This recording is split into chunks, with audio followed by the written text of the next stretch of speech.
Commençons par Jimmy Carter. Il vient de décéder à 100 ans.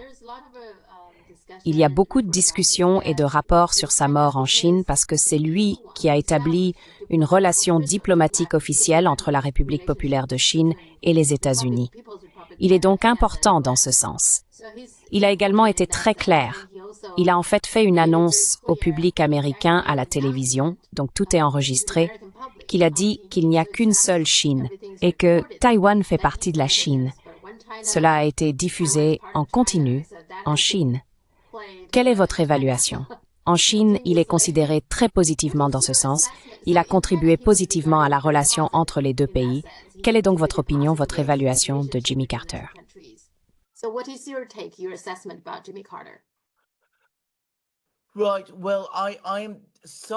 D'accord. Eh bien, je suis un peu plus sympathique envers lui que je pense que beaucoup de gens aux États-Unis le sont aujourd'hui, dans le sens où je pense qu'il est devenu président à une période très difficile aux États-Unis. Le pays venait d'être vaincu dans la guerre du Vietnam. Il venait d'y avoir la crise pétrolière. Il y avait beaucoup de colère et de ressentiment, et l'humeur aux États-Unis à cette époque était très, très mauvaise.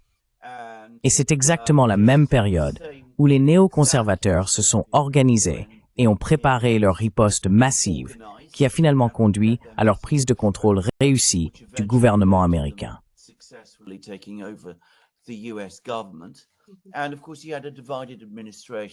Et bien sûr, il avait une administration divisée, ce qui est en partie de sa propre faute. Mais il avait un secrétaire d'État très très compétent et bon, qui était Cyrus Vance, dont je me souviens très bien. Et bien sûr, comme conseiller à la sécurité nationale, il avait le néoconservateur en chef, qui était Zbigniew Brzezinski. En politique intérieure, je ne pense pas qu'il ait accompli grand-chose. Mais étant donné l'époque, il lui aurait été très difficile d'accomplir beaucoup. Je veux dire, c'était une période de forte inflation, qui était un produit de la guerre du Vietnam. Il n'avait pas été responsable de la guerre du Vietnam. Cela allait prendre du temps pour se dénouer.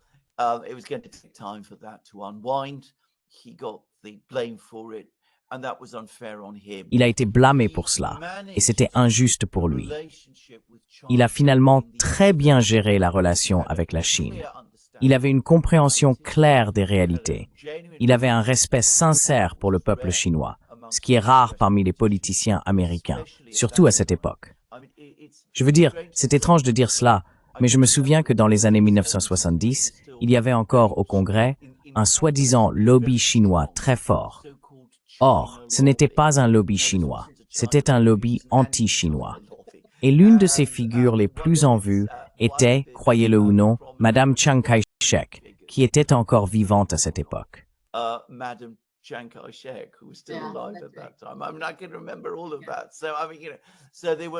Je veux dire, je me souviens de tout cela.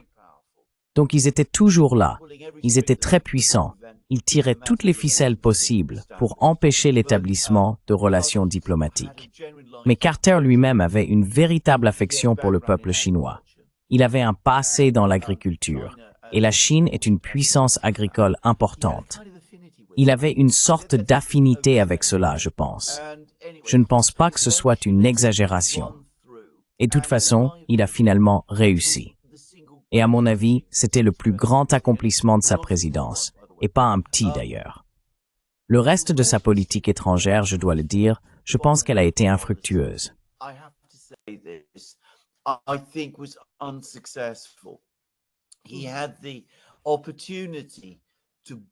Il avait l'opportunité de ses prédécesseurs, remontant jusqu'à JFK, mais il ne l'a pas saisie. En fait, les relations avec l'Union soviétique se sont beaucoup détériorées pendant qu'il était président. Les États-Unis se sont impliqués dans les guerres afghanes contre les soviétiques à cette époque. Mais comme nous le savons tous, à long terme, ça s'est avéré totalement désastreux. Je pense qu'il ne comprenait pas vraiment non plus le Moyen-Orient. Au lieu de travailler avec les grands États arabes, avec les Saoudiens et avec les Russes pour s'accorder sur la conférence de paix à Genève, qui avait été convenue comme condition pour mettre fin à la guerre arabo-israélienne de 1973.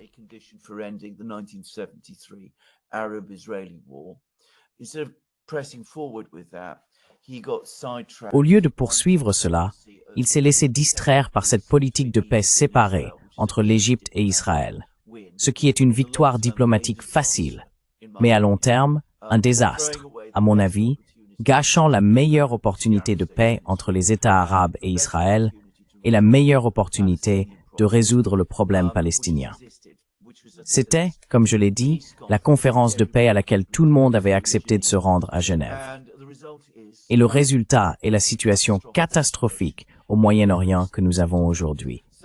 Donc je pense qu'il était un homme bien intentionné, plutôt dépassé, mais il a eu cet accomplissement qui était la paix avec la Chine.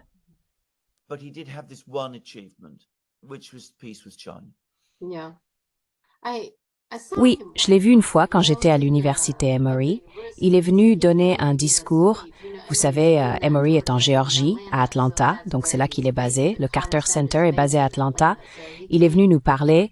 Je trouve que c'est un type sympa.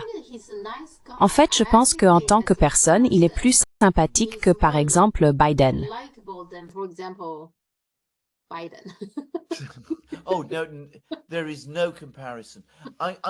Oh non, il n'y a pas de comparaison. Je vais ajouter autre chose. Ayant vécu cette époque, les abus qu'il a subis de la part des médias étaient tout simplement hors normes. Il le présentait toujours comme faible, comme une proie facile pour les Russes, les Iraniens, tout le monde. Complètement faux. Et il aurait fallu une personnalité très très forte pour surmonter tout cela et maintenir les États-Unis sur la bonne voie. Il n'avait pas cette force de caractère, ni ce niveau d'expérience pour le faire. Et pour revenir à ce que vous venez de dire à son sujet, je pense qu'en fin de compte, son problème était qu'il était tout simplement trop gentil.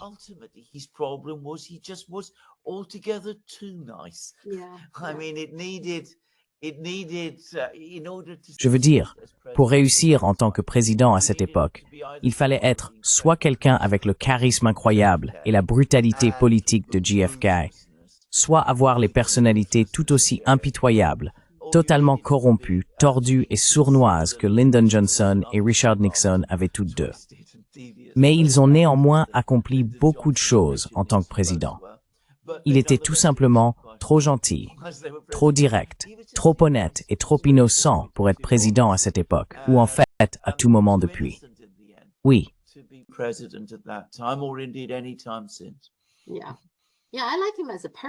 Oui, je l'aime bien en tant que personne. Tu sais, beaucoup plus que ce que je ressens pour Nancy Pelosi, Joe Biden, ce genre de figures. Même Barack Obama, je ne les supporte pas. Ils sont trop faux, tu sais.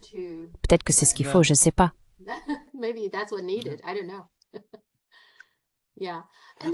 Oui. Eh bien, malheureusement, la politique est un jeu très sale et il n'était tout simplement pas l'homme prêt à se salir les mains de la manière nécessaire.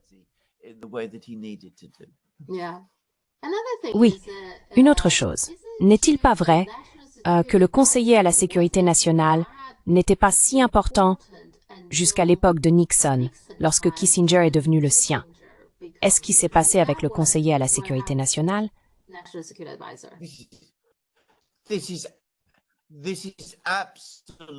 C'est absolument correct.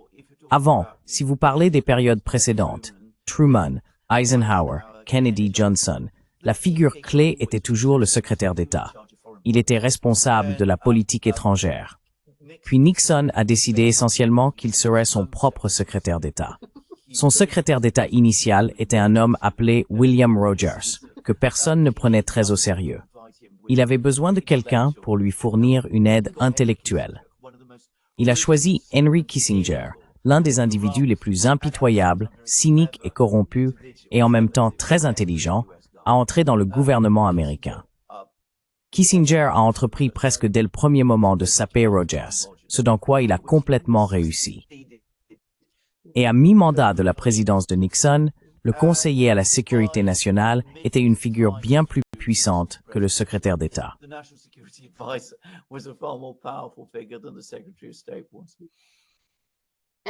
Et puis plus tard, il est devenu secrétaire d'État, je pense. Et il a en quelque sorte emporté le pouvoir avec lui. Donc il a toujours... Oui, absolument.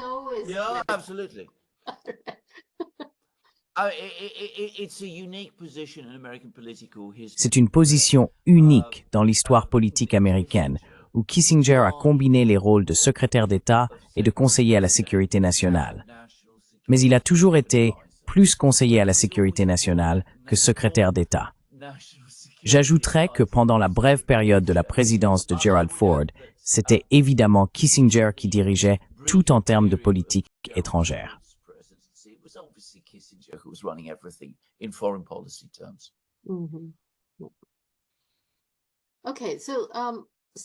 D'accord, donc la Corée du Sud. J'ai vu que vous aviez un épisode à Durand. Pouvez-vous nous dire ce que vous ressentez par rapport à ce qui se passe en Corée du Sud, parce qu'ils ont maintenant destitué le président par intérim?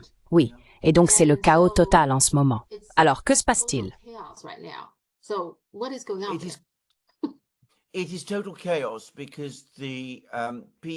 C'est le chaos total, parce que les personnes qui ont organisé une tentative de coup d'État raté s'accrochent à leurs positions institutionnelles en Corée du Sud.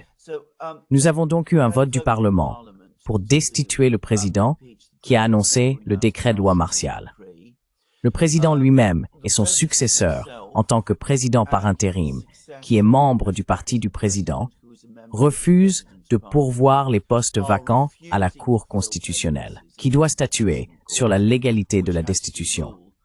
Il y a juste assez de juges à la Cour constitutionnelle pour voter la destitution du président, mais il est incertain qu'ils le fassent tous, car certains d'entre eux ont leur propre loyauté politique. C'est donc une tentative claire de saboter essentiellement le processus de destitution, de maintenir le président actuel, qui est discrédité et impopulaire, et a fait quelque chose de profondément illégal, et a été destitué au pouvoir, et de maintenir le régime actuel, si vous voulez, au pouvoir, même s'il est massivement impopulaire et a clairement échoué. Mais c'est ainsi.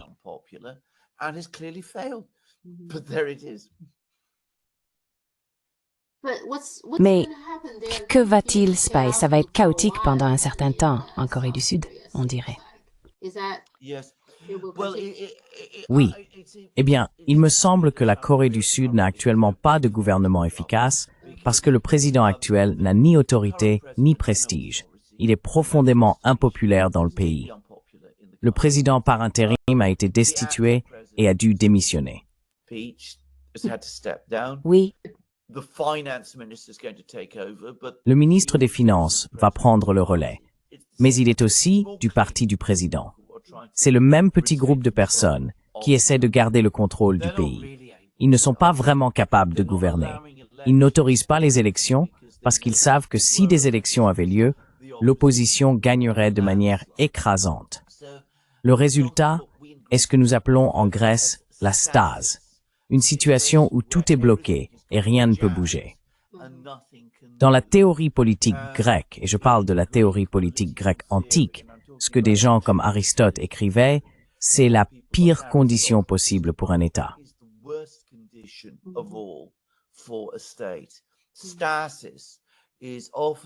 La stase est souvent considérée dans la pensée politique grecque comme un précurseur d'une guerre civile.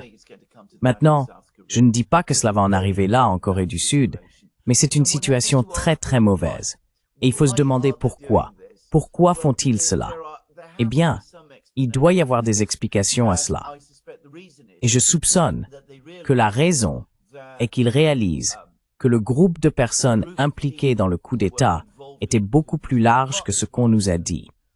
Donc ils ne veulent pas de véritables enquêtes. Et je soupçonne que certaines de ces personnes se trouvent à l'ambassade des États-Unis et probablement à Washington également. Donc je pense que c'est de cela qu'il s'agit maintenant.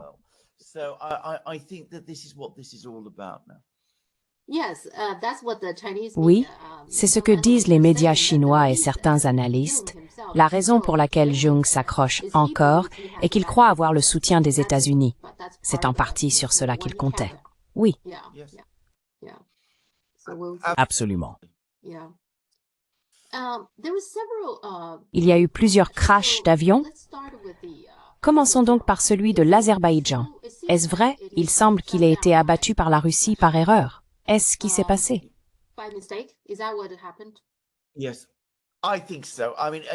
Oui, je le pense.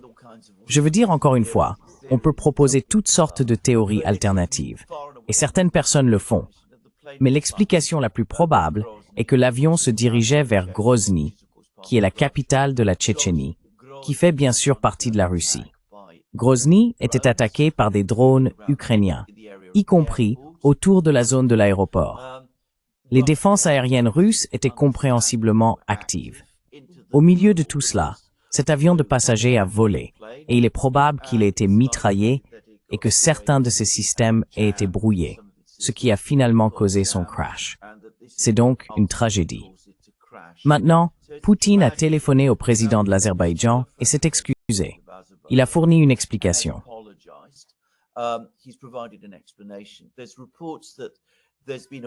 Il y a des rapports indiquant qu'il y a eu un appel de suivi que le Kremlin n'a pas encore signalé. Mais il semble bien que lors de cet appel de suivi, il soit probablement allé plus loin et s'apprête à offrir une compensation. Il me semble donc que les Russes assument la responsabilité de ce qui s'est passé.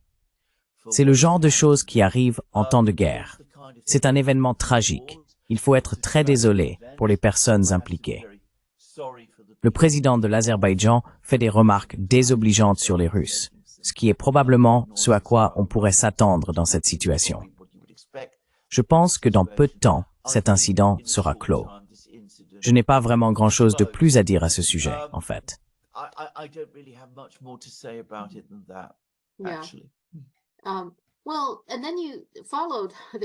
Eh bien, et puis vous avez suivi, il y a eu comme 3 ou 4 événements maintenant. L'un est celui de la Corée du Sud qui est mortel. Je pense que 169 personnes ont été tuées, puis suivi par la compagnie aérienne norvégienne et le Canada. Vous savez, ils ont tous un problème. Et puis je viens de lire qu'il semble y avoir un deuxième avion de la compagnie aérienne coréenne qui a eu un problème. Il semble qu'ils aient tous le même problème, qui est le problème du train d'atterrissage. Cela semble être le problème. Oui. Et ce sont aussi tous des modèles Boeing 737-800. Donc maintenant, on dit que cela semble être à nouveau un problème technique de Boeing. Ma question est, nous en parlons depuis si longtemps. Comment se fait-il que je ne vois aucune action de la part de Boeing ou du gouvernement américain pour faire quelque chose à ce sujet? Oui.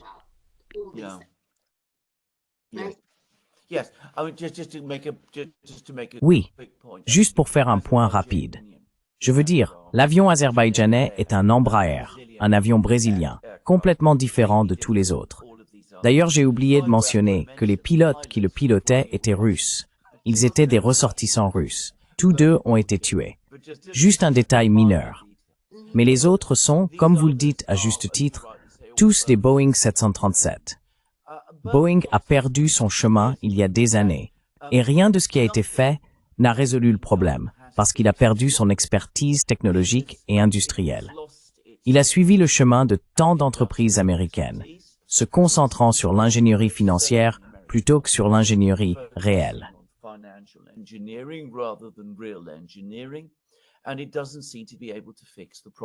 Et il ne semble pas être capable de résoudre les problèmes. En même temps, c'est une énorme entreprise.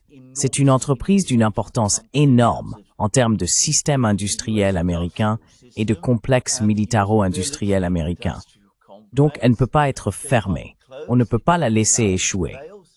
Ainsi, les problèmes continuent et deviennent de plus en plus dangereux. Et Airbus, bien sûr, est le rival, mais il ne peut pas produire assez d'avions. Il y a une grande opportunité de marché pour la Chine lorsque son industrie aéronautique décollera. Je ne plaisante pas, je suis sérieux ici, parce que clairement, l'industrie aéronautique occidentale n'est plus capable de fournir des produits sûrs et fiables comme elle le faisait autrefois.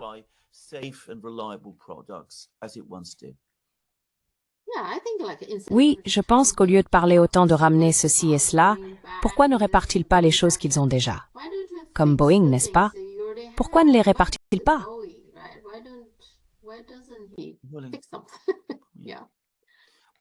Oui, tu as complètement raison.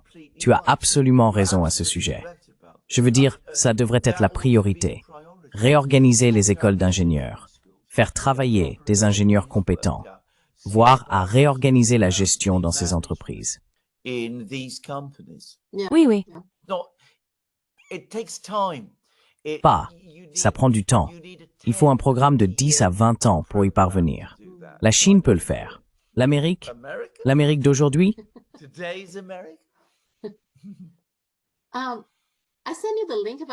Je t'ai envoyé le lien vers cet article, n'est-ce pas? Ce chercheur chinois a écrit dans Foreign Affairs. Le titre est « Pourquoi la Chine n'a pas peur de Trump? Pas de guerre, mais la Chine n'a pas peur. La Chine est prête. » As-tu eu l'occasion de le lire?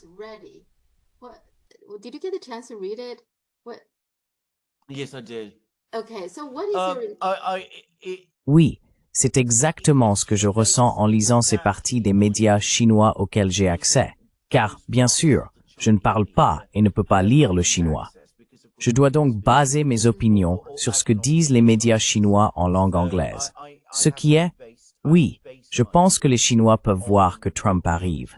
Il dit toutes sortes de choses horribles sur la Chine parce que cela plaît à sa base. Mais en fin de compte, je pense que tant qu'il se concentre sur les problèmes de l'Amérique, les Chinois sont confiants qu'ils peuvent gérer avec lui. Et s'ils décident d'aller plus loin, ils peuvent de toute façon gérer avec lui.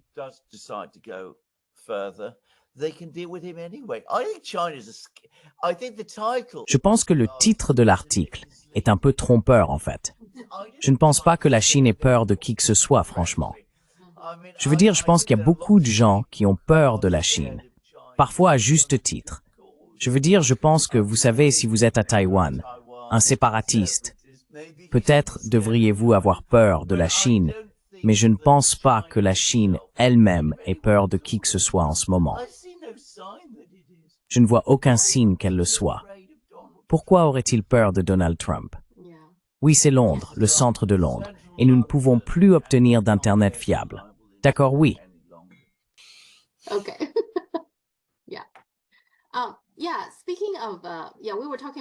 Oui, en parlant de la Chine qui n'a pas peur, il y a un autre article dans le Wall Street Journal.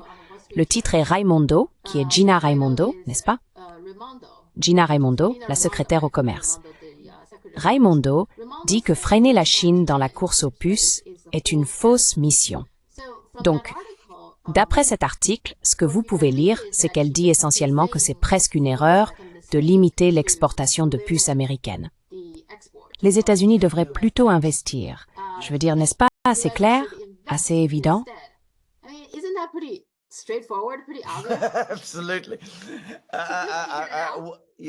Absolument. Oui, je veux dire, c'est une de ces situations où, vous savez, on a presque l'impression de regarder un dessin animé. Vous savez, le genre d'ampoule qui s'allume au-dessus de la tête de quelqu'un parce qu'il a soudainement compris l'évidence. C'est tout à fait exact.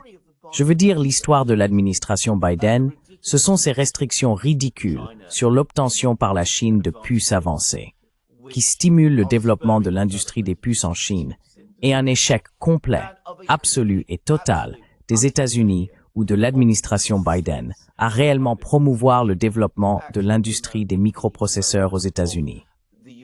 Je lisais justement un article à ce sujet, et si vous regardez l'échec industriel sur ce front aux États-Unis, c'est stupéfiant. Je veux dire, ils ont donné tout l'argent à Intel, et Intel n'a pas été capable de livrer. Et Nvidia fait pas aussi bien que les gens le disent, et il y a toutes sortes d'autres problèmes.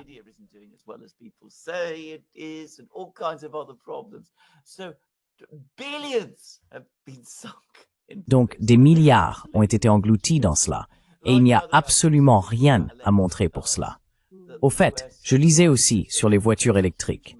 L'administration Biden a investi une énorme somme dans la modernisation des infrastructures, et ils ont dépensé 8 milliards de dollars pour des stations de recharge, et ils ont pu construire 8 points de recharge.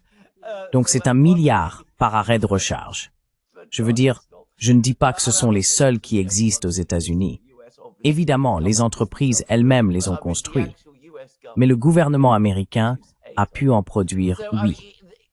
Donc je veux dire, ce sont les problèmes que les États-Unis rencontrent aujourd'hui. Essayez d'arrêter la concurrence, Tout ce que cela fait, et il a été prouvé à maintes reprises que c'est le cas, c'est que cela provoque la stagnation dans votre propre industrie.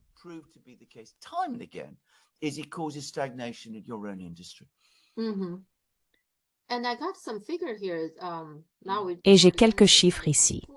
Maintenant, nous sommes vers la fin de 2024. La part de la Chine sur le marché mondial des puces matures l'année dernière était de 33%. Je crois que ce que j'ai lu, selon Asia Times, c'est que la projection est que la Chine atteindra presque 40% d'ici 2027. Mais en fait, je pense avoir vu des chiffres chinois indiquant qu'elle est proche de 40% même à la fin de cette année. Donc c'est assez impressionnant. Maintenant, ils parlent de puces matures, qui sont les puces bas de gamme. Mais les puces haut de gamme représentent en fait un marché beaucoup plus petit. C'est ça.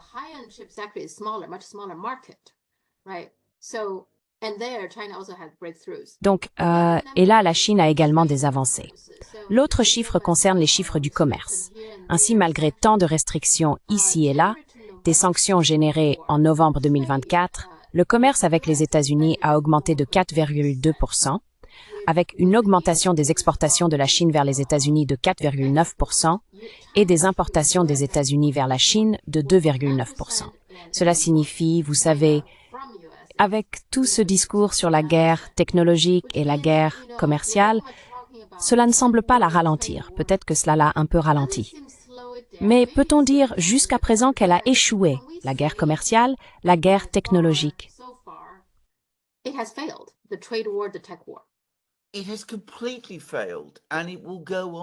Cela a complètement échoué, et cela continuera d'échouer, parce que c'est la mauvaise solution au mauvais problème. Le problème n'est pas la Chine. Le problème, comme nous venons de discuter, ce sont les propres échecs technologiques et industriels des États-Unis. À moins que ceci ne soit résolu, les États-Unis devront importer des choses de pays comme la Chine. Je veux dire, ils devraient les importer de toute façon, parce que nous vivons tous dans un monde connecté. Et la nature même du commerce est que les gens achètent et vendent des choses, et ne devraient pas être empêchés, restreints ou empêchés de le faire. Mais si vous faites ce que fait le gouvernement américain, c'est-à-dire augmenter constamment l'offre de monnaie aux États-Unis, emprunter constamment et dépenser de l'argent pour toutes sortes de choses, vous allez créer de la demande. Cette demande doit être satisfaite. Si vos propres usines ne fabriquent pas de choses, vous allez devoir les acheter au plus grand fabricant mondial, qui est la Chine. C'est logique.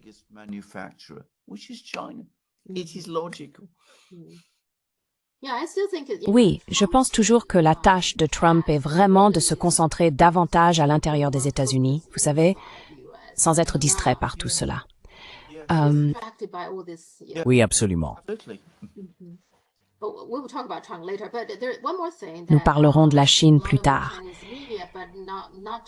Mais une autre chose à laquelle beaucoup de médias chinois, et pas seulement les médias chinois, mais aussi les médias américains, ont prêté attention, est bien sûr sur le front des armes, le front militaire. Deux grandes choses. Je veux dire, il y a d'autres choses aussi. Mais l'une est le navire d'assaut amphibie 076 qui a été terminé et est en phase de test. L'autre est ce chasseur de 6e génération, le chasseur furtif, le J-35, ou certains endroits l'appellent le J-36. Peu importe. Donc ces deux choses ont attiré beaucoup d'attention. Quel est votre avis là-dessus? Pourquoi la Chine fait-elle ce genre de démonstration en fin d'année?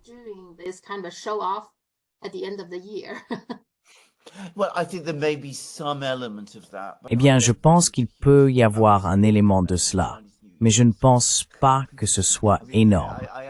Je veux dire, il est important de se rappeler que le Nouvel An chinois n'est pas... Je veux dire, je comprends qu'ils suivent le calendrier occidental pour certaines choses, mais ce n'est pas tout à fait la même chose. Je ne pense pas que ce soit de la frime. C'est la montée progressive et régulière de la puissance militaire chinoise qui a été provoquée par les États-Unis. Je veux dire, vous savez, même si nous soulignons ce point dans programme après programme, cela ne change pas le fait que c'est aussi vrai. La Chine ne menace pas les États-Unis. Elle ne cherche pas à dominer ou à subjuguer les États-Unis, mais elle se protégera. C'est un pays immense. Il a une capacité de fabrication énorme. Il a maintenant des forces technologiques considérables, au moins égales à celles des États-Unis. Il peut absolument produire des chasseurs avancés et des navires de guerre amphibies et des choses de ce genre. Peut-être que les Américains ne peuvent pas, mais cela ne veut pas dire que les Chinois ne le peuvent pas.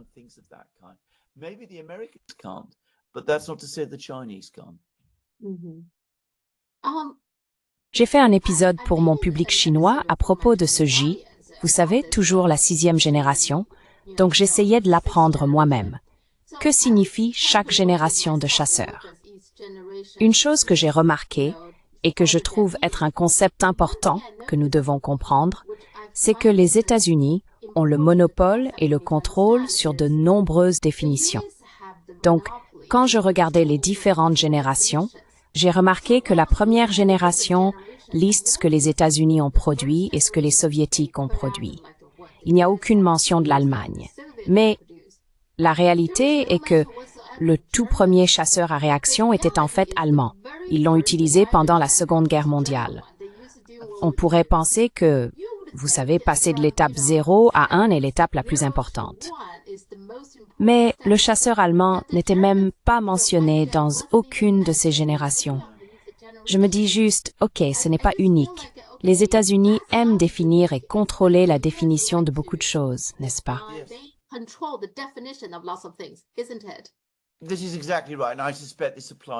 C'est exactement ça.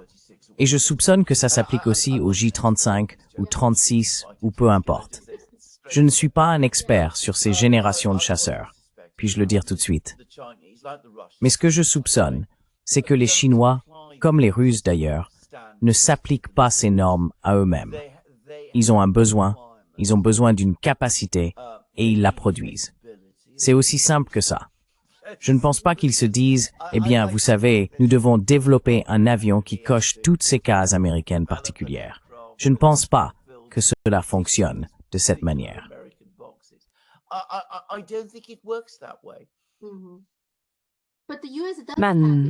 Mais les États-Unis ont, en termes de propagande, un outil puissant.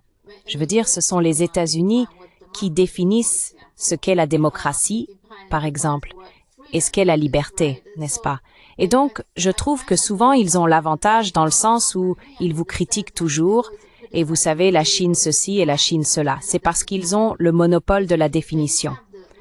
Je veux dire, en termes de, par exemple, démocratie, comment définissez-vous même la démocratie? Je veux dire, ai-je la démocratie? Vivre aux États-Unis? Oui. En Virginie, où je vis, nous avons des élections chaque année parce que l'élection locale n'est pas totalement alignée avec l'élection fédérale.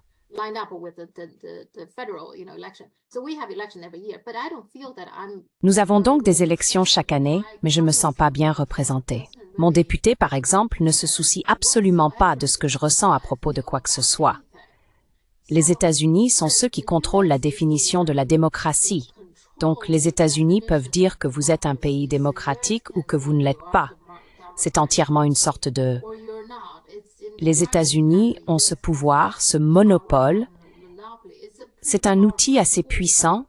Cependant, la propagande est l'outil le plus puissant que les États-Unis possèdent. Je veux dire, ça et le dollar. Le dollar est en déclin.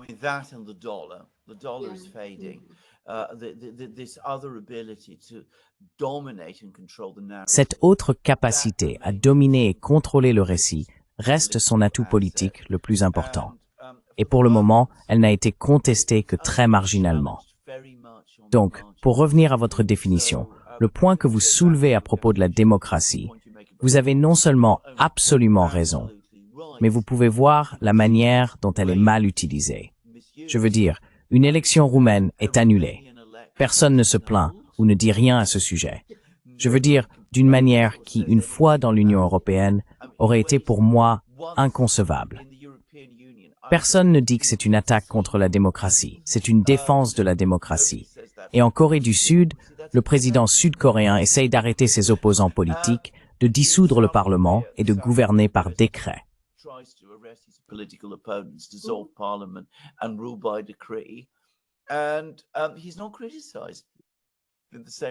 Et il n'est pas critiqué de la même manière. Et encore une fois, le récit, pour la plupart du monde, ne les concerne pas. La démocratie et la lutte existentielle qui se déroule. Donc les Américains ont absolument préparé le terrain pour cela. Et je crains que nous devions accepter qu'ils vont continuer à le faire pendant au moins la prochaine décennie. Nous allons continuer à vivre dans ce monde de récits que les États-Unis ont été si habiles à construire. L'un des commentaires les plus tristes que Poutine a fait d'ailleurs, dans cet énorme article interview qu'il a donné à Tucker Carlson, était quand il a dit qu'il est impossible, presque impossible, de gagner une guerre de propagande contre les États-Unis.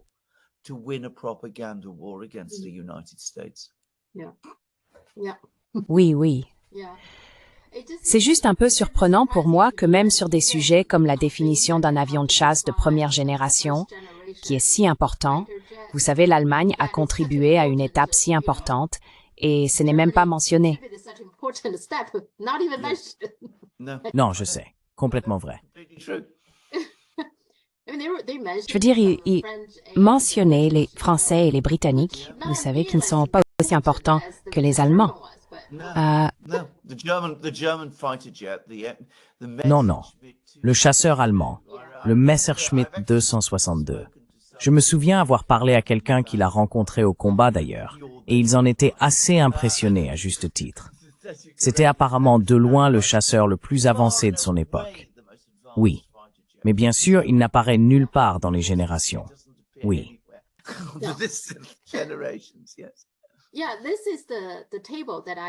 Oui, c'est le tableau que j'ai vu sur Wikipédia où il mentionne différentes générations et les Allemands n'étaient même pas mentionnés. J'étais comme, d'accord. Maintenant, Trump a parlé de certaines propriétés. Il parle du Canada. Il voulait que le Canada soit le 51e État, le canal de Panama et ensuite le Groenland. Donc, il était promoteur immobilier. Je veux dire, il aime la propriété, on dirait.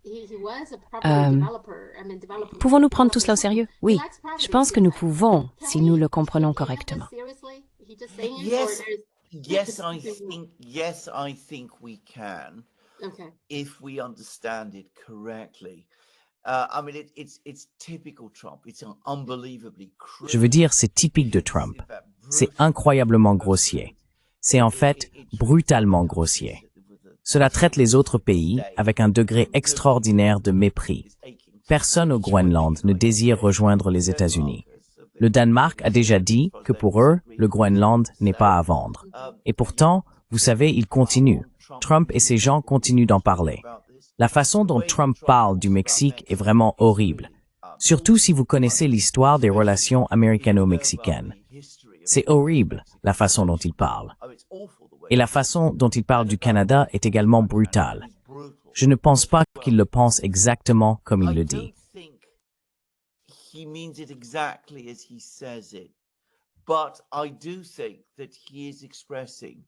Mais je pense qu'il exprime plus qu'il n'articule aux États-Unis un point de vue qui commence à gagner du terrain, à savoir que l'ère des États-Unis en tant qu'hégémon mondial touche à sa fin. Et ce que les États-Unis doivent commencer à faire à la place, c'est se concentrer sur leur propre région. En d'autres termes, obtenir un contrôle sûr et incontestable de leur propre sphère d'influence. Donc, c'est en fait le monde entier comme une sorte de sphère d'influence. Ils devraient commencer à regarder les endroits qui sont stratégiquement importants pour eux-mêmes et s'assurer qu'ils sont contrôlés par les États-Unis, le Groenland, le Canada et le Mexique, étant des exemples évidents. Greenland, Canada, and Mexico being obvious ones. Eh bien, le canal de Panama, je pense, et à la fois le Groenland et le canal de Panama ont suscité beaucoup d'intérêt. Vous savez, les gens ont beaucoup prêté attention en Chine. Maintenant, parce que le canal de Panama, d'après ce que je comprends, a connu une assez mauvaise sécheresse, le niveau de l'eau est bas, et donc ils ont fait appel à une entreprise chinoise pour les aider avec un peu de maintenance là-bas. Et puis aussi la Chine gère ou quelque chose comme ça. Donc je pense que c'est la réponse de Trump ou des gens autour de lui pour contrer la Chine. Je veux dire, il en parle et tout se résume à cela. Ce sera à cause de la Chine.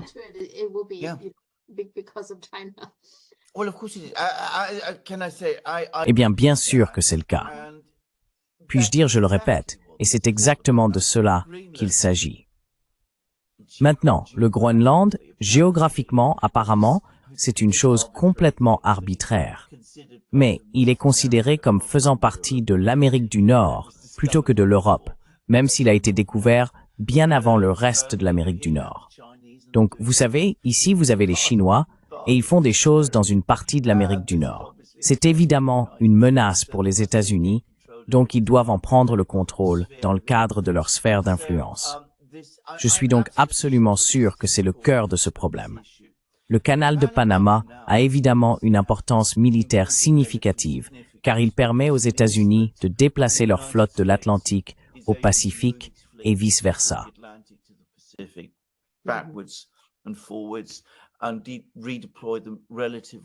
Et les redéployer relativement rapidement. C'était d'ailleurs l'une des principales raisons pour lesquelles il a été construit au départ, et pourquoi il a été considéré pendant longtemps comme un atout stratégique.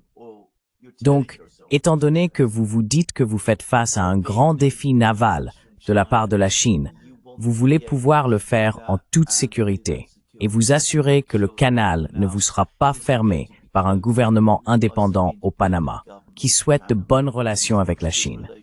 Tout tourne autour de la Chine. Tout est toujours à propos de la Chine.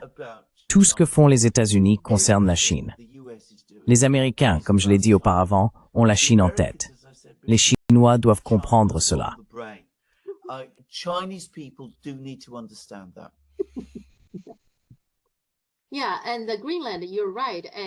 Oui, et le Groenland, tu as raison. Je pense que cela concerne la Chine et les États-Unis. J'ai ici une citation, j'ai oublié d'où elle vient, probablement de la BBC ou du Guardian. Elle dit que jusqu'à présent, le Danemark a été très lent à étendre sa capacité militaire au Groenland.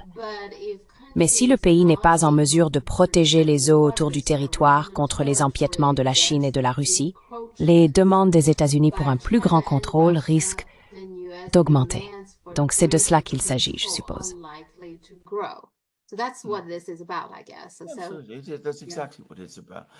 C'est exactement de cela qu'il s'agit. Je veux dire, les Russes, évidemment. Mais gardez à l'esprit que les Russes sont bien sûr déjà dans l'Arctique. Pour qu'ils atteignent vraiment le Groenland, c'est la vieille histoire de, vous savez, ils doivent passer les îles Féroé, les Shetland, tout cela, ce genre de passage, et atteindre le Groenland lui-même. Les Russes ne sont pas vraiment un défi pour les Américains là-bas.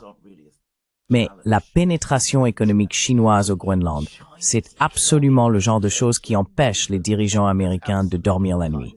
Je veux dire, ça semble absurde, mais c'est vrai.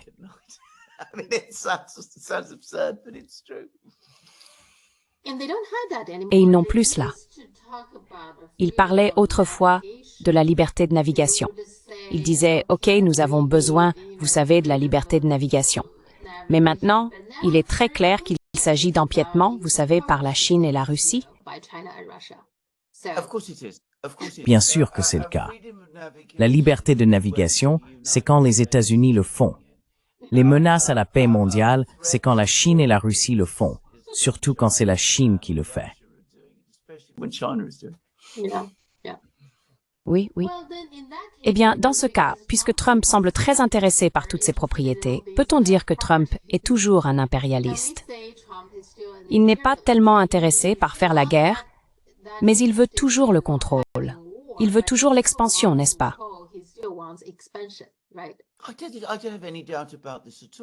Je n'ai aucun doute à ce sujet. Bien sûr, c'est un impérialiste. Il est un impérialiste plutôt plus à l'ancienne et plus décomplexé que ceux que nous avons maintenant. Je veux dire, il ne perd pas nécessairement son temps avec toute cette rhétorique sur les droits de l'homme et les libertés et tout cela. Il ne prend pas cela très au sérieux lui-même et il n'y croit pas vraiment, mais il croit absolument au pouvoir américain et aux intérêts américains. Et il veut les préserver. Il a juste une approche différente pour le faire.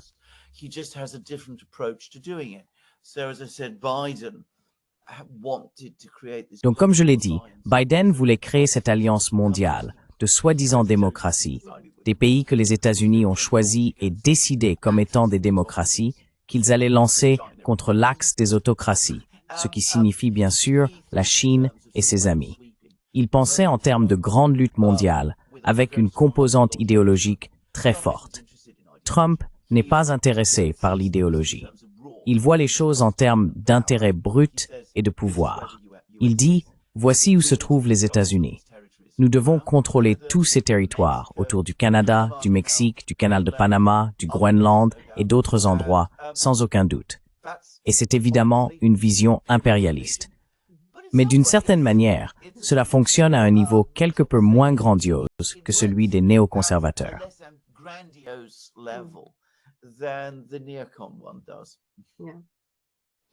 Oui. Le fait est que, vous savez, je pense que la raison pour laquelle il est beaucoup mieux perçu en Chine que Biden, par exemple, c'est qu'il est beaucoup plus direct. Voilà ce que je veux, vous savez, pour l'Amérique, et puis... Oui. Oui, donc il ne le fait pas. Oui, absolument. Il y a quelques véritables anti-impérialistes dans la haute politique aux États-Unis. Ron Paul est un véritable anti-impérialiste. David Stockman, dont je lisais un article sur la Syrie, est un anti-impérialiste. En ce qui concerne la classe politique américaine, on peut compter ces personnes sur les doigts de la main. Ils ne sont pas représentatifs de la classe politique plus large. Tout dirigeant américain à cette époque de l'histoire américaine est un impérialiste d'un type ou d'un autre, par définition.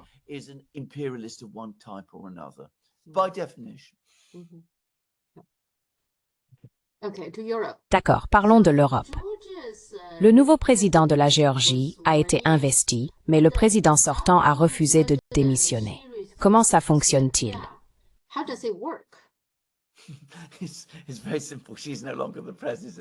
C'est très simple. Elle n'est plus la présidente, c'est lui. Elle a fait toute une histoire sur la façon dont elle allait se barricader dans la résidence présidentielle et refuser de partir. Il y avait toutes sortes d'attentes, selon lesquelles il devrait enfoncer la porte, la traîner dehors, et ensuite elle irait en prison ou quelque chose de ce genre. En fin de compte, cela ne s'est pas produit. Je veux dire, elle ne voulait pas aller en prison parce qu'elle est partie et il est maintenant le président. Alors elle continue de dire aux gens qu'elle est toujours la présidente. Elle s'adresse aux foules à Tbilissi en disant qu'elle est la présidente.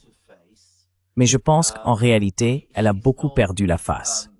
Je ne pense pas qu'elle soit prise particulièrement au sérieux désormais. Donc pour le moment, le gouvernement en Géorgie a prévalu. Je veux dire, il semble être proche de mettre fin à cette révolution de couleur.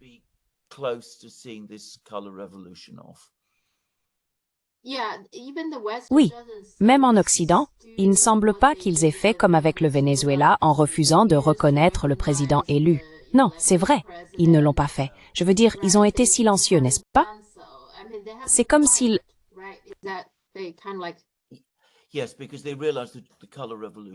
Oui, parce qu'ils réalisent que la révolution de couleur a échoué. Exact. Et ils comprennent aussi que s'ils franchissent cette étape, s'ils refusent de reconnaître le président actuel et le gouvernement actuel, étant donné que le gouvernement contrôle fermement le pays et semble avoir une majorité claire de personnes dans le pays le soutenant, le risque qu'il court en ne le reconnaissant pas est qu'il devra trouver des partenaires commerciaux et des amis, is a matter of step-word ceased finding.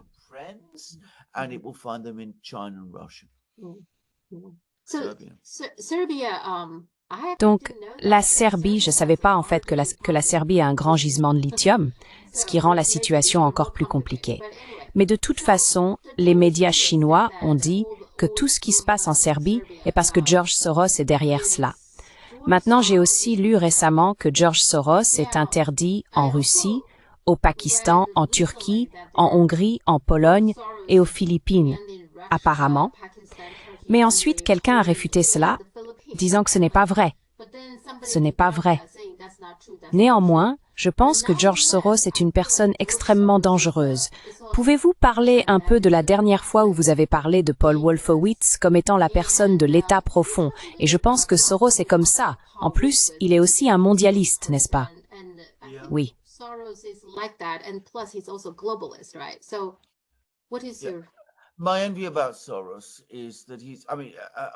Mon point de vue sur Soros est que, je veux dire, Wolfowitz a évidemment fonctionné au sein du gouvernement américain. Soros, ce qu'il a fait, c'est qu'il a été instrumental dans la projection du pouvoir américain.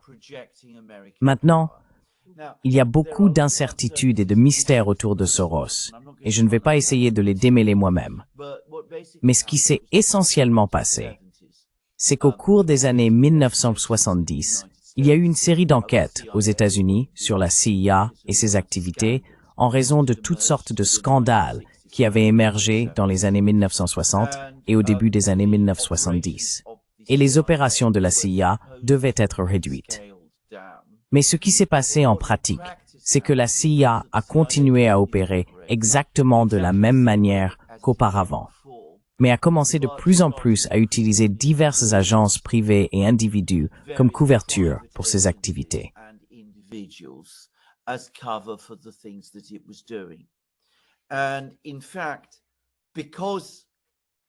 Et en fait, parce qu'une grande partie a été faite prétendument par ces entités privées et individus, le résultat ultime des changements survenus dans les années 1970 est que cette activité clandestine a explosé en ampleur parce qu'elle se déroule en dehors du cadre réglementaire du gouvernement américain et des tribunaux et des choses de ce genre. Donc les règles, la loi peuvent dire que la CIA peut faire ceci, mais elle ne peut pas faire cela, ne peut pas faire autre chose. Mais elle ne dit pas que George Soros et sa fondation Open Society ne peuvent pas faire ces choses. Donc je pense que d'une manière qui n'a jamais été pleinement expliquée, Soros fait ce que les gens du renseignement à Washington veulent qu'il fasse. Je pense qu'il fait absolument partie de l'état politique des États-Unis. Et je pense que c'est une supposition maintenant. Je peux avoir complètement tort. Je peux faire une injustice à cet homme, mais je pense qu'en retour, il lui donne des conseils continus sur les développements des marchés mondiaux et des choses de ce genre. Et c'est l'une des raisons pour lesquelles il a grandi. Il a acquis tant de richesses. Donc, il est remboursé de cette manière.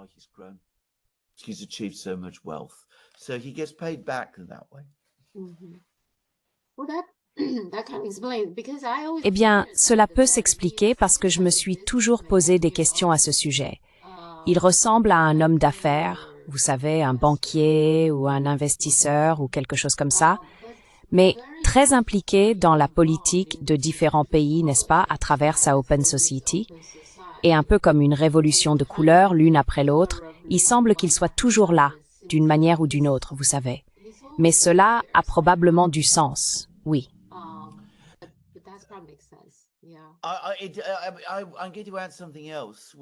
Je vais ajouter autre chose, à savoir le fait qu'il appelle son truc, vous savez, la Fondation pour une société ouverte, et tout ça, est en soi un signal d'alarme, parce que ça provient d'un livre écrit par un philosophe britannique, nommé Karl Popper, au début des années 1950, intitulé « La société ouverte et ses ennemis », qui est censé être une discussion de philosophes. Popper était lui-même un philosophe. Et il divise essentiellement tous les philosophes en bons et mauvais. Donc vous savez, Platon est un mauvais, et Aristote est un mauvais, et Socrate est un bon. Et moi, Karl Popper, évidemment, je suis un bon.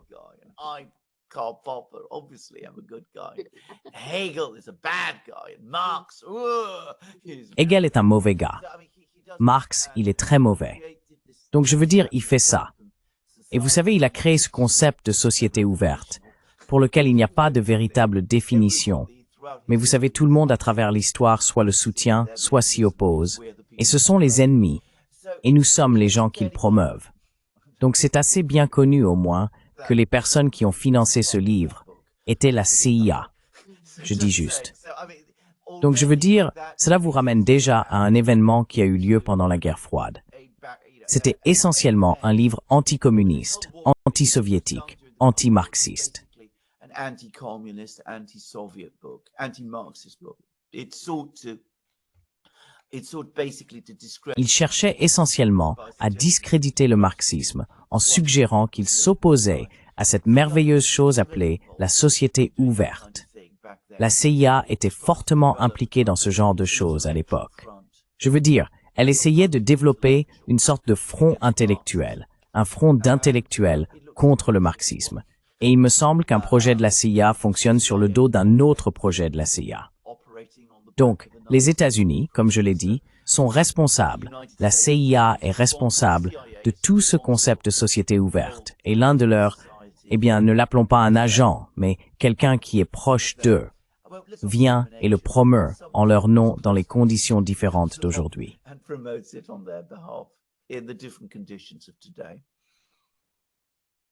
Je pense juste à la Serbie. Je veux dire, l'Occident la considère déjà comme une sorte de, vous savez, il n'aime pas la Serbie. Il n'aime pas Vučić, même s'il est très populaire auprès de son propre peuple. Mais avoir ce grand gisement de lithium, je pense, peut rendre les choses encore plus compliquées. N'est-il pas vrai qu'avoir une riche ressource naturelle peut être une malédiction, n'est-ce pas?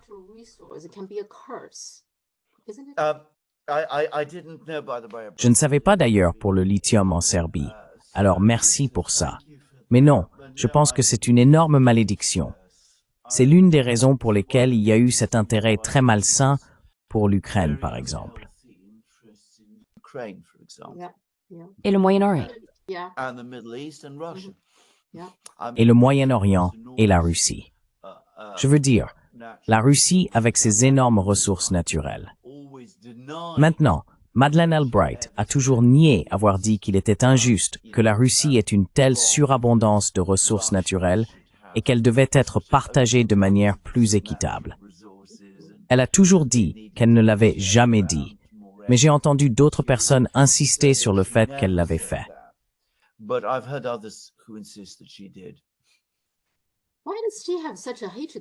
Pourquoi a-t-elle une telle haine envers les Serbes? Souvenez-vous, quand elle signait un livre lors de l'événement, il y avait des gens qui venaient pour la protester. Nulle part il n'était indiqué qu'ils étaient serbes ou de toute autre nationalité. Mais elle a simplement dit « Oh, c'est serbe, vous savez ». Pourquoi a-t-elle tant de haine envers les Serbes?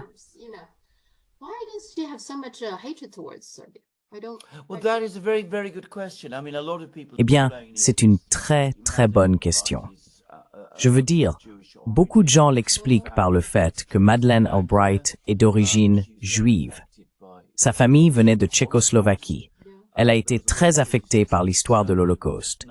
Il y a eu beaucoup de critiques envers la Serbie dans les années 90, des critiques très injustes, disant qu'il se livrait à un génocide et faisait toutes ces choses. Remarquez que les mêmes personnes qui ont accusé la Serbie de génocide insistent sur le fait qu'Israël ne commet pas de génocide.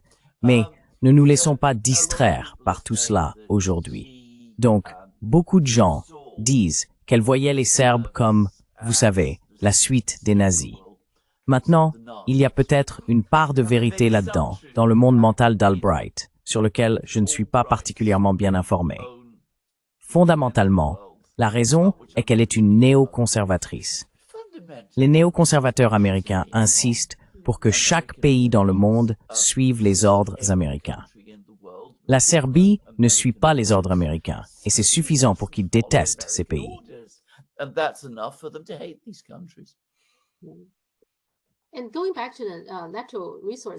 Et pour revenir à la question des ressources naturelles, une chose que je viens de me rappeler, vous savez Lu Xun, n'est-ce pas?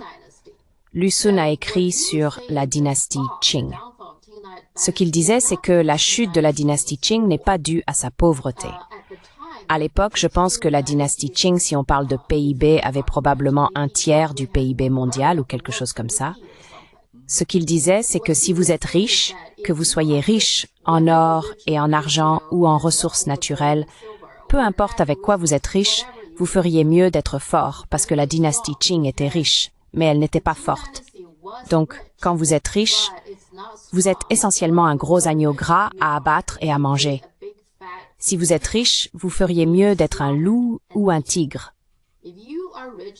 Vous pouvez vous défendre. Vous devez faire cela. Vous ne pouvez pas simplement être riche. Ce qui se passe, c'est je pense. dans le monde aujourd'hui.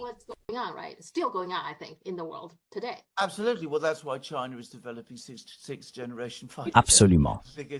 Eh bien, c'est pourquoi la Chine développe des chasseurs de 6e génération. Encore une fois, je ne pense pas que ce soit l'inclination naturelle du peuple chinois. Comme je l'ai dit à maintes reprises, si vous connaissez l'histoire chinoise, la Chine est une civilisation très encline à la paix. Elle l'est, oui. Mais l'histoire leur a appris que vous ne pouvez pas supposer que les autres dans ce monde pensent comme vous ou veulent les mêmes choses que vous. Et quand vous avez affaire à une société comme les États-Unis, je veux dire, ils sont sans cesse belliqueux. Et c'est la réalité. Une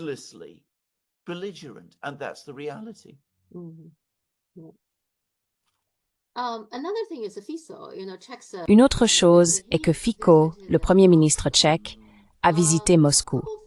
Quelques points. L'un d'eux est qu'apparemment l'Ukraine menace de couper le gaz vers l'Europe. Et Fico, je suppose, discute de cela. Pourquoi l'Ukraine veut-elle couper le gaz vers l'Europe ou certaines parties de l'Europe de cette manière?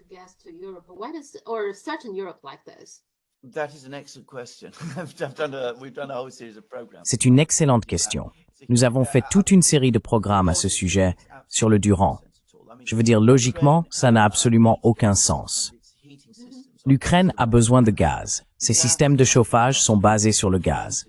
Le gaz vient de Russie. Il transite par la Russie.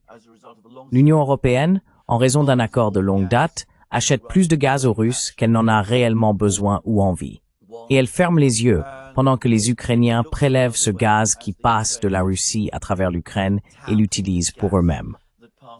Le système s'appelle flux inversé. Bien qu'il n'y ait rien, il n'y a pas de flux inversé.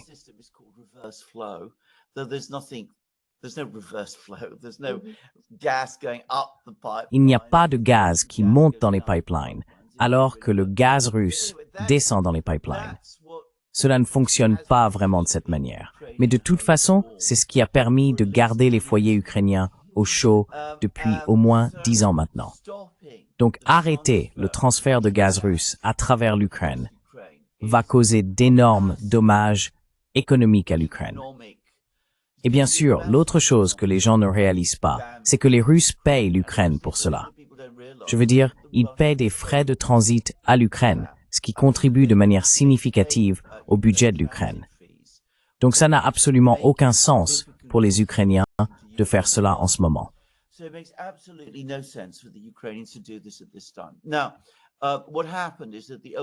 Maintenant, ce qui s'est passé, c'est que l'ancien accord de transit expire le 1er janvier. Il y a eu des discussions sur son renouvellement. L'Ukraine a déclaré qu'il ne serait pas renouvelé. Maintenant, pourquoi ont-ils pris cette décision? Comme je l'ai dit, il n'y a pas d'explication logique à cela. Mais bien sûr, cela doit être vu dans le contexte des sanctions américaines et européennes. Les États-Unis et l'ULO-member veulent mettre fin complètement à tous les transferts de gaz de la Russie vers l'Europe. Il y a encore un peu de gaz russe qui va en Europe via ces pipelines. Une partie va en Hongrie et en Slovaquie, qui sont des pays impopulaires auprès de la direction de l'Eurobarometer. Ils ont donc mis la pression sur les Ukrainiens pour arrêter le flux de gaz. C'est la seule explication que je peux trouver.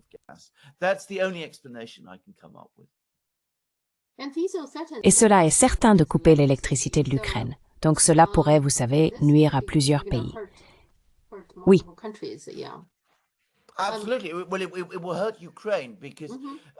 Absolument. Eh bien, cela va nuire à l'Ukraine, parce que l'Ukraine manque cruellement d'électricité, comme nous le savons, car les Russes ont ciblé toutes les centrales électriques. Je veux dire, je crois que sa production est réduite à environ 20% de ce qu'elle était. Elle compense ces pénuries, dans une certaine mesure, en important de l'électricité de l'UE en Ouamé, et environ 40% de celle-ci provient de la Slovaquie.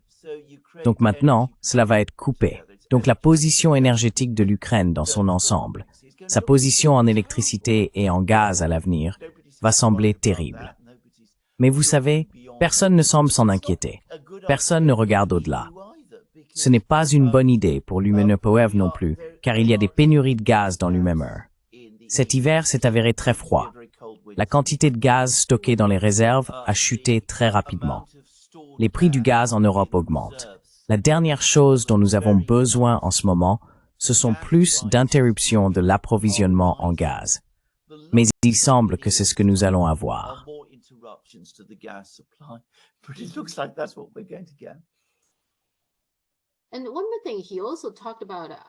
Et une autre chose dont il a également parlé, du moins selon les médias chinois, c'est que Zelensky aurait apparemment essayé de le soudoyer avec 500 millions d'euros pour qu'il vote oui à l'adhésion de l'Ukraine à l'OTAN. Maintenant, ce n'est pas si surprenant en fait que Zelensky essaye de faire quelque chose comme ça, même si je pense que cela devrait être un énorme scandale, vous savez, s'il essaye de faire cela. Mais cela montre aussi à quel point Zelensky est obsédé par l'adhésion à l'OTAN, n'est-ce pas?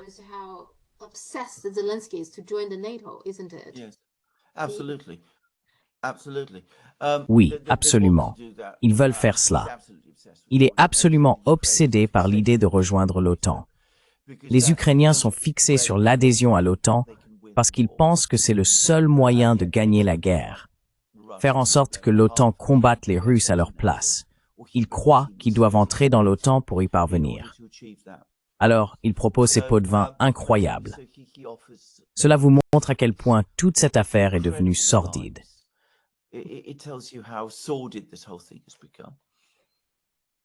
Et personne ne l'a critiqué pour d'être si... Non, pas rapporté.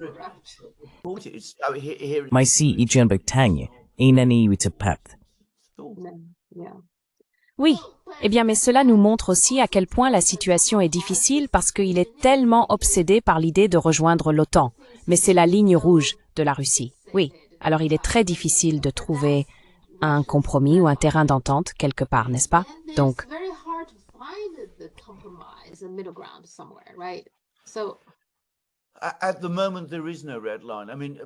en ce moment, il n'y a pas de ligne rouge. Je veux dire, Poutine et Lavrov ont longuement parlé de cela.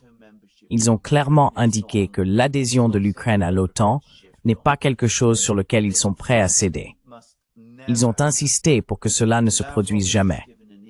Lavrov vient de donner une interview dans laquelle il a dit que cette idée de reporter l'entrée de l'Ukraine dans l'OTAN de 10, 15, 20 ans n'est pas quelque chose que les Russes accepteront. Et Poutine a très clairement dit que Biden lui avait fait la même proposition avant le début de la guerre. Et Poutine l'a rejeté.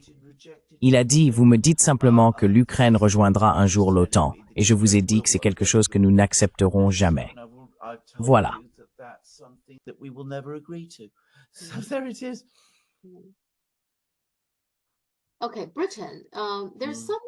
D'accord, la Grande-Bretagne. Il y a des rapports selon lesquels la Grande-Bretagne pourrait opérer un pivot vers la Chine. Le ministre des Affaires étrangères, Cleverly, vient de visiter la Chine et le président de HSBC est censé diriger ce qu'on appelle une délégation commerciale britannique clé en Chine le mois prochain, je pense. Alors le Royaume-Uni accorde-t-il une nouvelle attention à la Chine maintenant?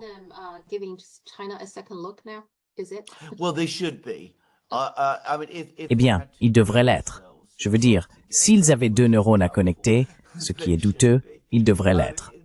La position économique de la Grande-Bretagne est très mauvaise, probablement maintenant en récession.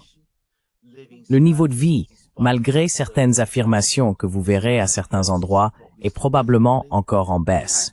La charge fiscale augmente. Toutes sortes de choses vont très mal en Grande-Bretagne. Les coûts de l'énergie vont probablement commencer à augmenter bientôt, et il y a une pression à la hausse due à l'inflation. Donald Trump n'a montré aucun intérêt à conclure un accord économique avec la Grande-Bretagne.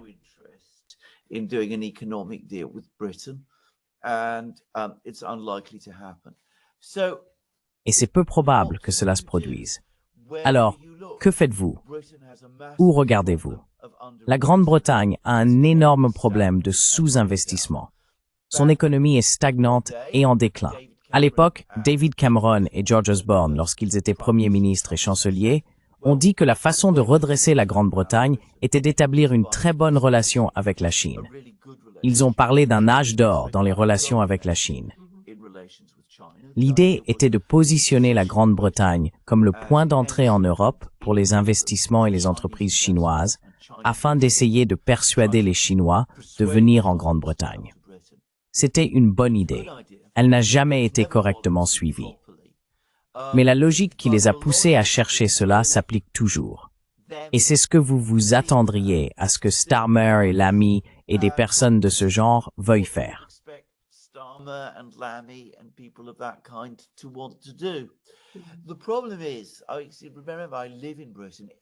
Le problème, c'est que, rappelez-vous que je vis en Grande-Bretagne. Chaque jour, je lis un autre article anti-chinois dans les médias britanniques. La plupart d'entre eux sont complètement fous.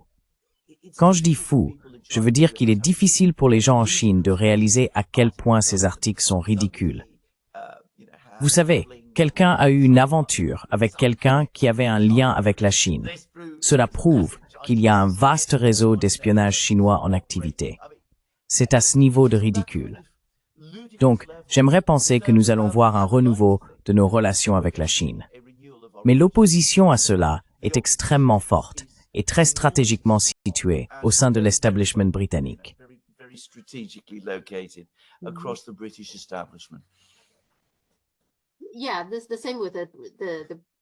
Oui, c'est pareil avec les médias américains, vous savez. Ils posent toujours des questions très provocantes et font ces commentaires.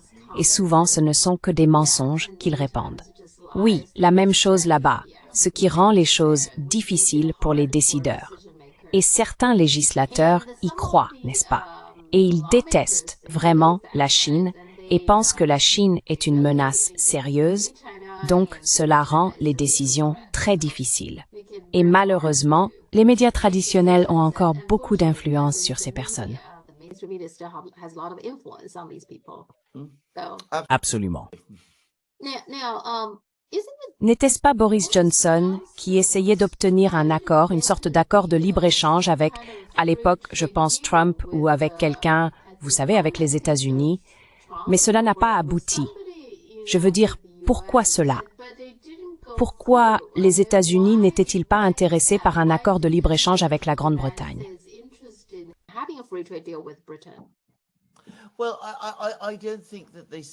Eh bien, je ne pense pas qu'ils y voient beaucoup d'avantages pour eux-mêmes, car les Britanniques disent qu'ils veulent un accord de libre-échange avec les États-Unis.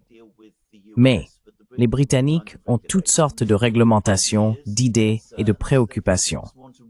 Ils veulent protéger certaines parties de leur économie. Ils ne veulent pas de certaines exportations agricoles. Ils ne veulent pas que les Américains découpent, divisent et absorbent le système de santé britannique. Ils ne veulent pas ce genre de choses.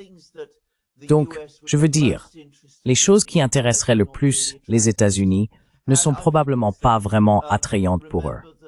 Je pense aussi, il faut se rappeler, que parmi l'élite britannique, il y a toujours un sentiment général que peut-être c'est vers l'UAMERA que nous devrions nous diriger de toute façon. Il y a encore cette communauté de personnes qui pensent ainsi.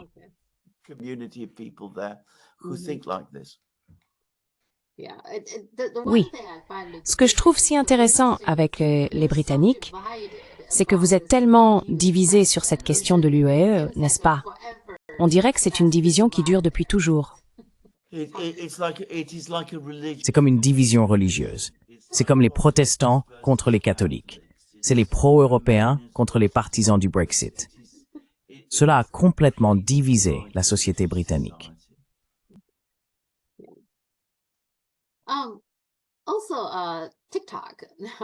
De plus, TikTok, j'y reviens toujours. Trump vient d'écrire une lettre à la Cour suprême. Je dois dire que j'ai été légèrement surpris qu'il ait fait cela parce que je pensais qu'il parlait beaucoup, mais qu'il attendrait d'être en fonction. Mais clairement, maintenant la lettre ne dit pas qu'il soutient TikTok contre l'interdiction. La lettre dit « D'accord, laissez-moi m'en occuper. Vous pouvez mettre cela en attente et me laisser prendre la décision. » Je trouve ça intéressant. Maintenant, cela ne nous dit-il pas en soi que TikTok ne peut pas être une si grande menace pour la sécurité nationale si le président dit « Attendons ».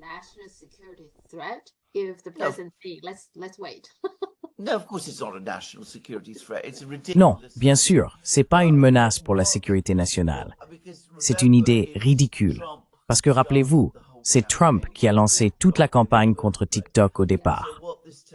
Donc, ce que cela nous dit, ce que cela prouve, c'est qu'il l'a toujours vu comme un moyen d'obtenir un levier sur la Chine. C'est ce qu'il cherche à faire tout le temps. Donc, il ne veut pas d'une décision qui enlèverait ce levier. Oui, oui. Comme il a utilisé un autre truc là. D'accord. Bien sûr, il comprend complètement mal la Chine en empruntant cette voie. Comme je l'ai dit auparavant, il aborde les négociations comme un magnat de la construction, ce qu'il est, plutôt que comme un diplomate. Il ne comprend pas que la diplomatie et le type de négociation auquel il est habitué sont des choses complètement différentes.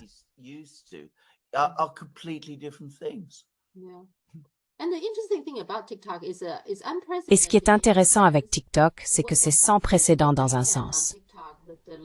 Toute l'affaire, l'interdiction de TikTok, la législation, est basée sur le fait qu'ils n'ont aucune preuve que TikTok représente une sorte de menace. Ils n'ont montré aucune preuve que TikTok a fait quelque chose pour nuire aux intérêts des États-Unis.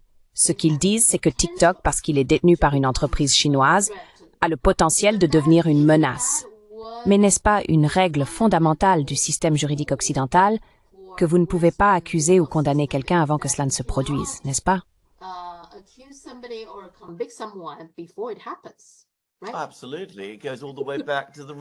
Absolument. Cela remonte en fait jusqu'aux Romains. C'est un principe fondamental de la théorie juridique occidentale. Oui, il y a un cas très célèbre dans l'Empire romain lorsque les Romains ont découvert qu'une ville appelée Samos avait eu des discussions parmi les citoyens influents sur la rébellion contre l'Empire romain. Et puis ils ont décidé qu'ils n'allaient finalement pas le faire. Par la suite, les autorités romaines ont découvert tous ces rapports. Il y a donc eu une grande discussion au Sénat romain sur la question de savoir si Samos et ses personnes devaient être arrêtés et punis.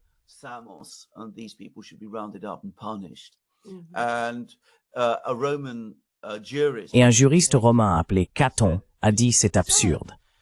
Vous ne pouvez pas punir les gens avant qu'ils n'aient réellement fait quelque chose. Je veux dire, l'intention sans action n'est pas un crime complet. C'est mens rea et actus reus, comme il le dit. Et cela a toujours été le principe juridique depuis lors. Mais non, bien sûr de nos jours, nous ne nous inquiétons pas de ces choses. Il pourrait y avoir, vous savez, 5000 ans ou 3000 ans de droit. Mais vous savez, nous créons les précédents aujourd'hui. Nous inventons tout au fur et à mesure. C'est l'ordre international basé sur le droit, pour vous. Oui, je veux dire, si la Cour suprême suit le gouvernement américain, ce serait révolutionnaire. Oui, ce serait assez stupéfiant. Oui, ce serait le cas. Ce serait étonnant, en fait. Oui, oui. Et une autre chose, c'est la femme d'Assad. Il y avait des rumeurs sur leur divorce, mais clairement, ce n'est pas vrai. Alors, de quoi s'agit-il? Une histoire très laide, en fait. Je veux dire, vous savez, il y a Assad à Moscou. Donc, ils essaient déjà, encore une fois, de semer des problèmes. Ils disent que le mariage est sur le point de se briser. Vous savez, ils veulent le discréditer et le ruiner autant qu'ils le peuvent. Oui. Ils répandent ces histoires à son sujet qui sont complètement fausses. Cela commence en Grande-Bretagne. Ils prétendent ensuite que tout commence en Turquie, alors qu'en fait, cela a réellement commencé en Grande-Bretagne. Pour rendre cela encore plus cruel, il s'avère qu'elle est extrêmement malade et susceptible de mourir. La seule chose que tout le monde a reconnue jusqu'à présent, c'est que les deux étaient dévoués l'un à l'autre. Alors, vous répandez cette histoire vraiment laide sur ce couple. Même si Assad avait fait toutes les choses qu'il disait, il en a peut-être fait certaines, mais même s'il les avait toutes faites, cela ne justifierait toujours pas une histoire comme celle-ci.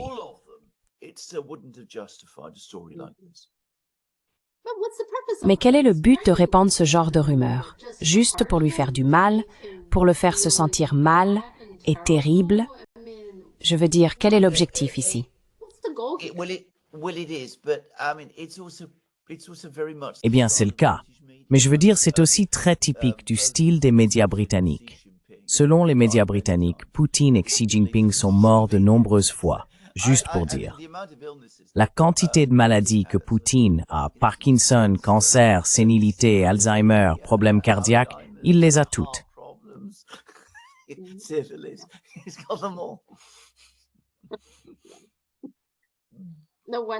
Pas étonnant. Je veux dire, ils sont en train de chuter, non? Je veux dire, si vous continuez à raconter ce genre de mensonges, à un moment donné, les gens diront simplement « Oh, vous savez, c'est fini ».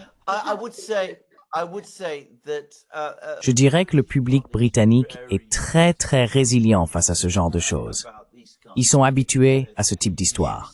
La plupart du temps, elles ne sont pas prises très au sérieux, mais cela n'empêche pas notre machine médiatique de les produire, et elle le fait continuellement.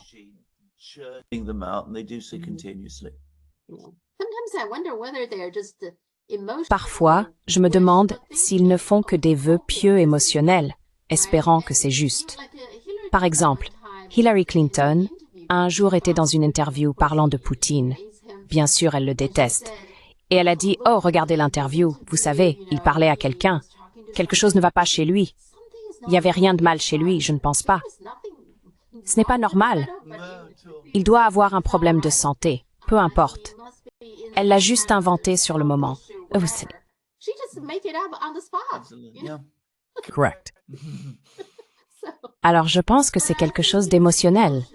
Ils souhaitent, vous savez, que ce soit oui, oui, oui. Absolument. Incroyable. Mais bon, bonne année, parce que ce sera l'année prochaine. C'est en effet le cas. L'année prochaine, nous allons en parler. Au revoir.